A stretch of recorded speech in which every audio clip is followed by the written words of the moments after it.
우리나라 성인 10명 중 7명은 그래도 아파트는 안전한 자산이라고 믿고 있다는 사실 알고 계셨나요? 대부분은 역세권이나 아니면 신축 아파트, 초기 투자금이 적다라는 것만 보고 비교적 안심하면서 계약을 진행합니다. 실제 상담했던 사례들을 분석해 오면서 충격적인 사실을 발견했는데요. 많은 분들이 사면 안 되는 아파트를 모르고 선택하셔서 수년 동안 가격 하락과 극심한 스트레스를 동시에 겪고 계시더라고요.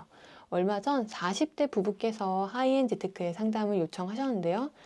서울 역세권 아파트라서 싸게 잘 샀다고 생각했는데 몇 년이 지나도 집값이 오르기는커녕 제자리 걸음이고 또 집을 팔려고 내놨는데 보러 오는 사람조차 없다라면서 답답함을 호소하셨어요.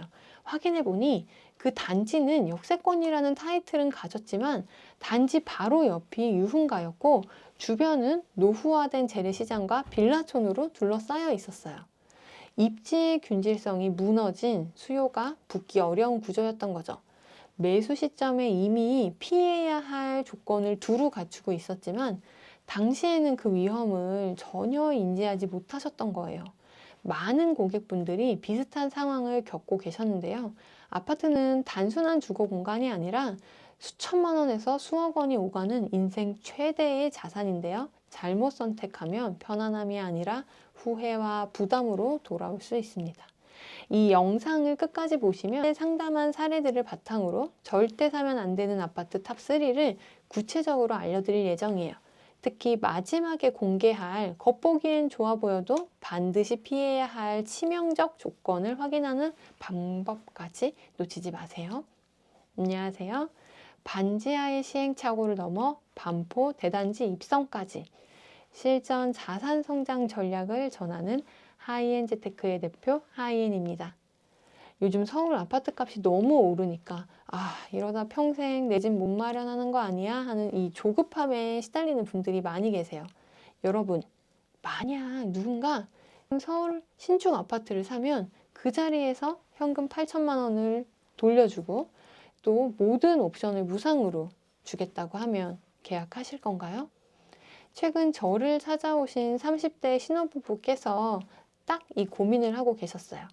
서울 신길 뉴타운 앞에 한 신축 아파트 22평형을 8억 5천만 원에 매수하는 것을 고민 중이셨는데요. 시행사의 파격적인 제안을 들으니 당장이라도 매수해서 입주하고 싶은 유혹이 얼마나 컸을까요? 하지만 저는 그분들께 단호하게 사지 마세요 라고 말씀드렸습니다. 왜 그랬을까요? 그 신혼부부가 보셨던 곳은 296세대 소규모 주상복합 도시형 생활주택이었어요. 겉보기엔 아파트 같고 번쩍이는 신축이고 신길 뉴타운 바로 앞이라 입지도 좋아 보여요. 하지만 여기엔 치명적인 함정이 숨어 있습니다. 바로 대지 지분인데요. 주상복합은 좁은 땅에 건물을 아주 높게 지어요. 여기 피자가 한 판 있다고 한번 생각해 볼게요. 이 피자가 바로 아파트가 세워진 땅인 거죠. 피자를 3명이서 나눠 먹으면 한 사람이 먹는 그 조각이 아주 크겠죠. 근데 똑같은 크기의 피자를 100명이 나눠 먹는다면 한 사람이 먹을 수 있는 조각은 작을 거예요. 즉 서울 아파트를 매수한다는 건 들어가서 거주하는 이 아파트라는 건물만 사는 게 아니라 그 아래 깔린 땅을 나눠 갖는 건데요. 내가 갖게 되는 이 땅 조각의 크기를 대지 지분이라고 부릅니다. 주상복합은 좁은 땅에 건물을 아주 높게 올리기 때문에 이 피자 한 개를 100명이 나눠 먹는 것 같이 개별 가구가 가진 이 대지 지분이 매우 적습니다.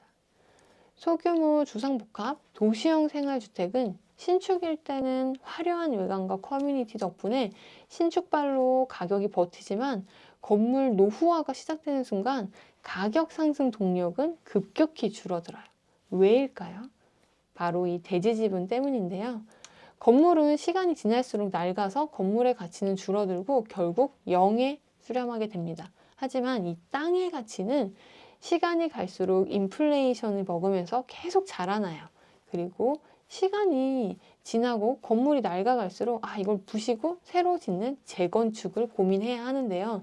내가 가진 땅이 너무 적으면 건물을 새로 지을 때 분담금이 엄청나겠죠? 또는 이 분담금이 너무 커서 아예 사업 자체가 불가능해지기도 해요.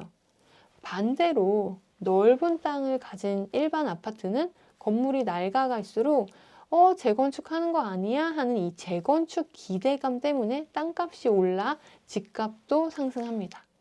제가 자주 드는 예시가 있어요. 부의 상징이었던 도곡동 타워팰리스, 그리고 그거를 마주보고 있는 건물이 있죠. 대치동 동부 센트레빌 아파트인데요. 타워팰리스, 지금도 그 위상이 대단합니다. 하지만 어느덧 타워팰리스도 25년 차, 대치 동부 센트레빌 아파트도 22년 차가 되었어요. 과거 가격이 비슷했던 타워팰리스와 동부 센트레빌 이 두 단지가 지금은 실거래가 기준 무려 12억 7천만 원이나 차이가 납니다. 게다가 가격 상승 동력도 기울기가 다른데요. 시간이 갈수록 내가 가진 이 땅 조각의 크기, 대지 지분의 크기에 따라 점점 가격 상승폭이 벌어지는 거죠. 이렇게 하이엔드 주상복합도 시간이 갈수록 아파트와의 자산 격차가 점점 벌어지는데요. 소규모 주상복합, 도시형 생활주택은 더 말할 것도 없겠죠.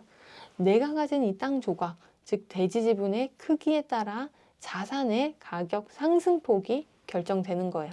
대지 지분이 많으면 많을수록 시간이 갈수록 상승하는 이 땅의 가치 덕분에 내 자산도 자연스럽게 가격이 상승하는 거죠.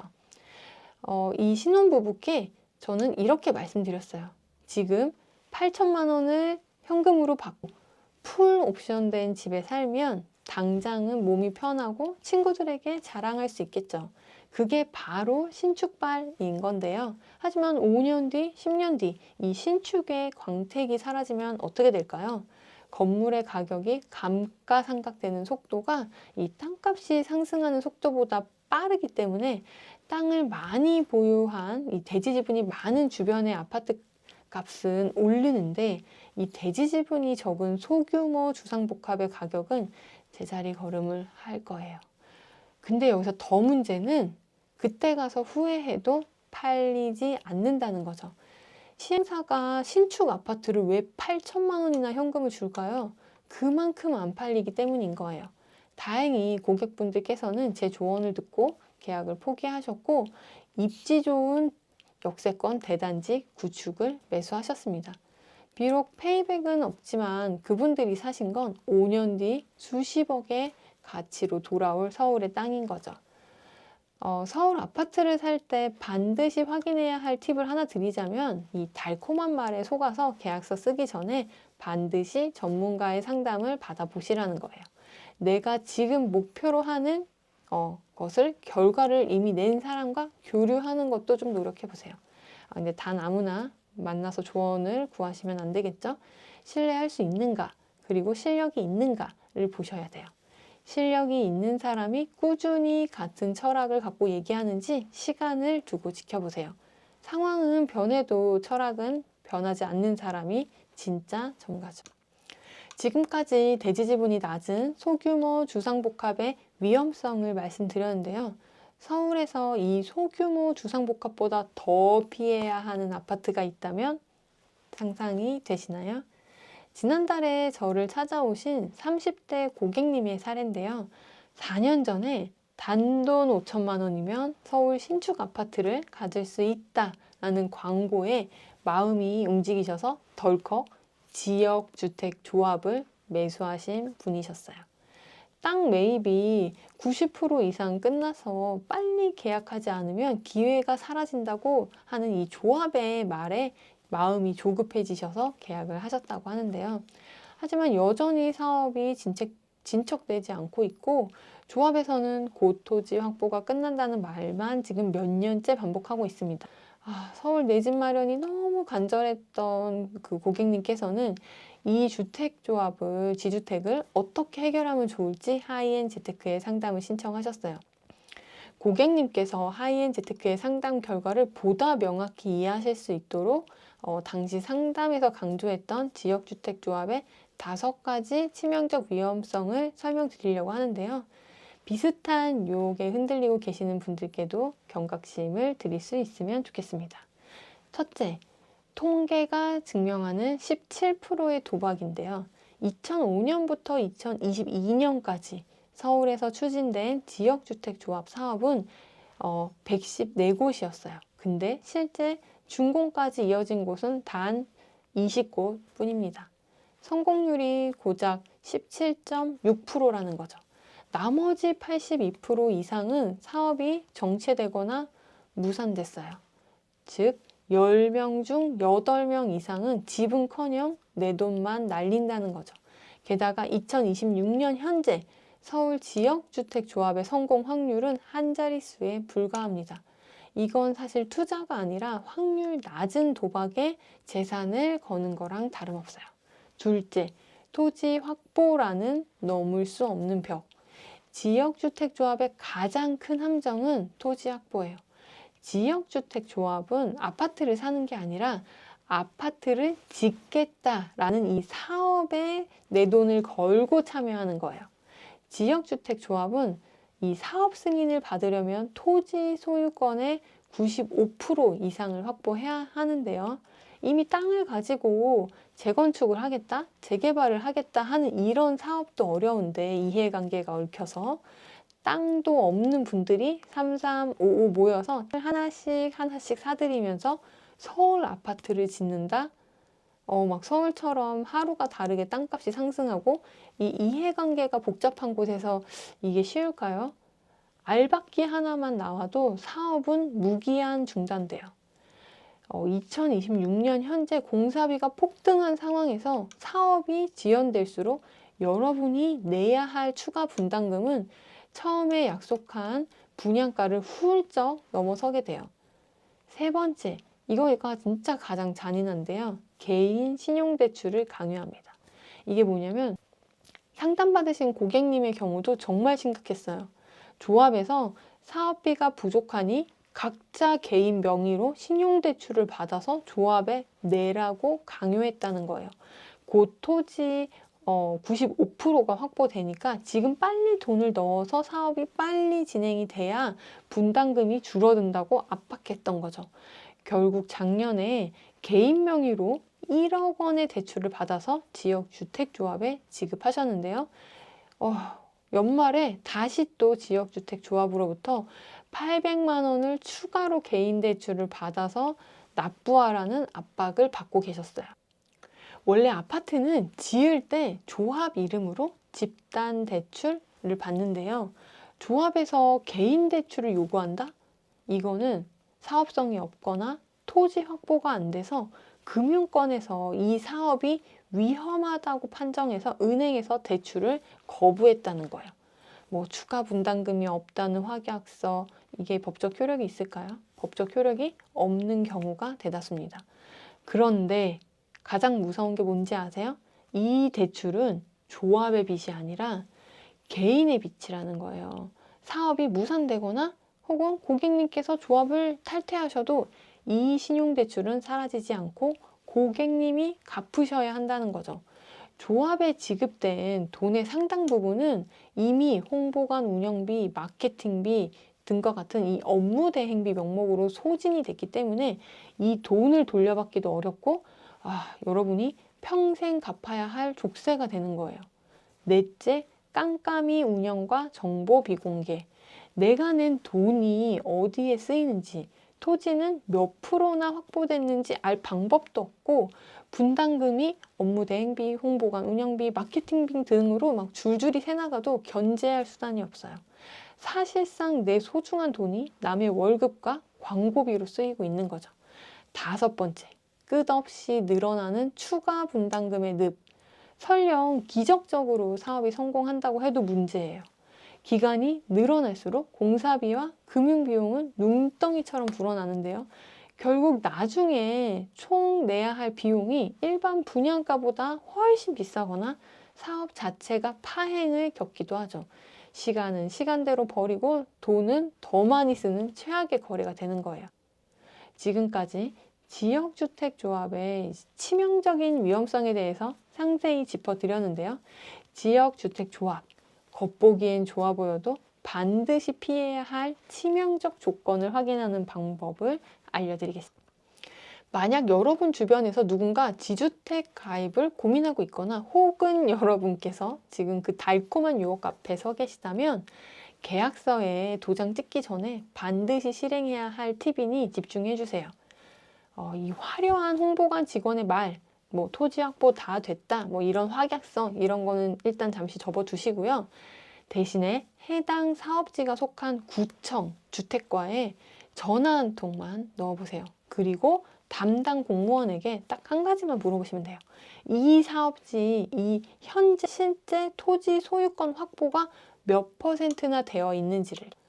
홍보관에서는 뭐 토지 사용 승낙서를 포함해서 마치 80%, 90% 확보된 것처럼 말하지만 구청에서 들려주는 실제 소유권 등기 완료 비율은 한 자릿수이거나 아예 조사가 안 된 경우도 허다합니다. 이렇게 홍보관의 화려한 직원의 말보다 중요한 건 실제로 지어질 수 있느냐인데요. 이 짧은 통화 한 번이 들려주는 이 냉혹한 현실이 여러분의 소중한 재산을 지켜주는 훌륭한 방패가 될 거예요. 다시 상담 사례로 돌아와서 안타깝게도 이 고객님께서는 상담 전에 이미 1억 원의 신용대출을 조합에 지급하신 상황이었어요. 저는 더 이상의 개인 명의 대출은 받지 마시라고 단호하게 조언해드렸고 더 큰 손실을 막기 위해 지역주택조합에서 이제 탈퇴하는 구체적인 법적 절차랑 방법을 안내해드렸습니다. 때로는 뼈아픈 손절이 내 인생 전체를 구하는 길이 되기도 합니다. 앞선 두 사례만으로도 충분히 충격적이시죠? 하지만 우리가 반드시 짚고 넘어가야 할 함정이 하나 더 있는데요. 절대 사면 안 되는 세 번째 아파트. 과연 어떤 곳일까요? 바로 외딴 섬처럼 홀로 서 있는 나홀로 아파트입니다. 많은 분들이 나홀로 아파트라고 하면 단순히 세대수, 적은 단지만 떠올리시는데요. 하지만 제가 정의하는 나홀로의 진짜 의미는 단순히 세대수에 있지 않아요. 숫자에 있지 않아요. 아파트는 단독 상품이 아니라 사실 주변 환경과 결합된 이 입지 시스템으로 봐야 돼요. 지도를 한번 크게 확대해서 단지 주변을 한번 살펴보세요. 비록 내가 매수하려는 아파트의 세대수가 적더라도 그 동네 전체가 이미 아파트 단지들로 빽빽하게 구성되어 있다면 어떨까요? 그곳은 고립된 섬이 아니라 대단지 아파트 숲이 주는 인프라와 상권 그리고 쾌적함을 함께 공유하는 아파트 클러스터의 일원이 되는 거죠. 이런 단지는 나중에 팔 때도 주변 대단지의 수요를 이렇게 흡수할 수 있기 때문에 충분히 매수를 고려해 볼 수 있는 선택지가 됩니다. 그런데 상담받으신 고객님의 사례가 여기에 해당되지 않았어요. 이분은 역세권의 서울 아파트를 보유하고 계셨는데요. 처음 집을 살 때는 주변보다 엄청 싸네 이러면서 주변보다 저렴한 가격에 이 서울 아파트를 샀다는 그 기쁨이 굉장히 크셨는데요. 막상 거주해 보니까 현실은 전혀 다르셨다고 합니다. 단지 바로 옆이 유흥가였고 그 다음에 주변은 노후화된 재래시장과 이 빌라촌으로 둘러싸여 있었어요. 아이가 초등학교를 가려면 왕복 6차선을 건너서 한참을 걸어가야 했고 이 단지 정문을 나서자마자 바로 도로인 거예요. 그래서 차들이 다니고 있기 때문에 막 아이 혼자 외출시키는 거는 상상조차 할 수 없었다고 합니다. 아이를 키우는 부모 입장에서는 주거 환경이 너무 열악했던 거죠. 그래서 고객님께서 이제 더 나은 환경으로 이제 이사를 하시려고 갈아타기를 하시려고 이제 아파트를 부동산에 내놨는데 결과가 너무 참담한 거예요. 이게 뉴스에서는 요즘 연일 뭐 서울 아파트 시장이 역대급 상승장이라고 막 보도를 하는데 막 정작 고객님 아파트는 이제 보러 오는 사람조차 없었던 거죠. 게다가 가격은 이제 수년째 제자리 걸음이었어요. 인생 역전을 꿈꾸면서 마련한 소중한 내 집인데 이게 오히려 갈아타기를 가로막는 이제 족쇄가 되어버린 거죠. 이유는 바로 균질성, 때문입니다. 아무리 성능이 좋은 제품이라도 포장지가 손상되어 있거나 오염이 있다면 사실 그 제품은 시장에서 외면받게 돼요. 부동산도 마찬가지예요. 역세권 아파트지만 그 건물을 둘러싼 이 아파트를 둘러싼 외부 환경의 품질이 불량하다면 사실 자산의 가치를 인정받기가 좀 어려워요. 사는 건 쉽지만 파는 건 어렵다는 이 냉혹한 현실을 고객님께서는 아주 뼈아프게 경험하고 계셨는데요. 단지 주변 환경, 즉 균질성의 중요성은 매도 시 확연히 느낄 수 있어요. 단지 규모가 작더라도 주변이 아파트촌으로 형성되어 있다면 괜찮습니다. 하지만 아파트 숲이 주는 이 쾌적함이 없는 이 섬 같은 단지는 상승장에서도 철저히 외면받게 돼요. 아니 서울 아파트니까 무조건 오르겠지 라고 생각하실 수 있는데 이 조급함이 이제 눈을 가려서 흔히 하는 실수가 바로 이런 섬 같은 아파트를 가격이 싸다는 이유로 선택하는 거예요. 이런 아파트가 왜 위험한지 이 결정적인 취약점 4가지를 말씀드릴게요. 첫 번째, 이 양극화 시대의 황금성 지옥. 이제 2026년 현재 서울 부동산 시장은 그 어느 때보다 양극화가 심화되고 있어요. 정부에서 자꾸 똘똘한 한 채를 유도하는 정책을 지속적으로 강화하고 있기 때문에 저마다 딱 한 채만 살 수 있는 거죠. 그러면 이 아파트 매수를 주도하는 2040 세대, 특히나 이제 트렌드에 민감하고 실용성을 중시하는데요.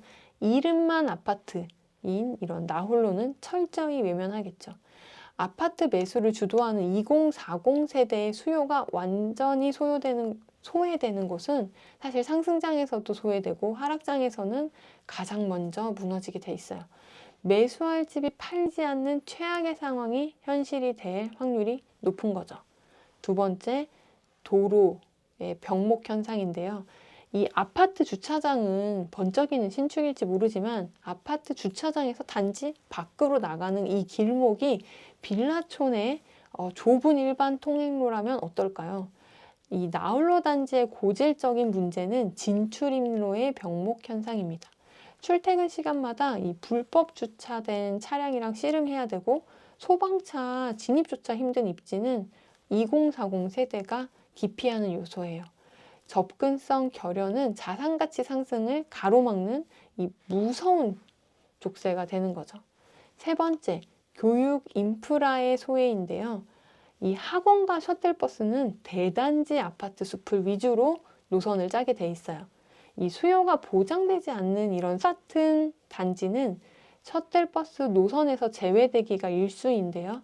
결국 아이를 위해 매번 직접 운전해야 하는 이 불편한 아파트가 되고 자녀를 둔 실수요자들의 이 매수 리스트에서 가장 먼저 삭제가 되는 원인이 되기도 합니다.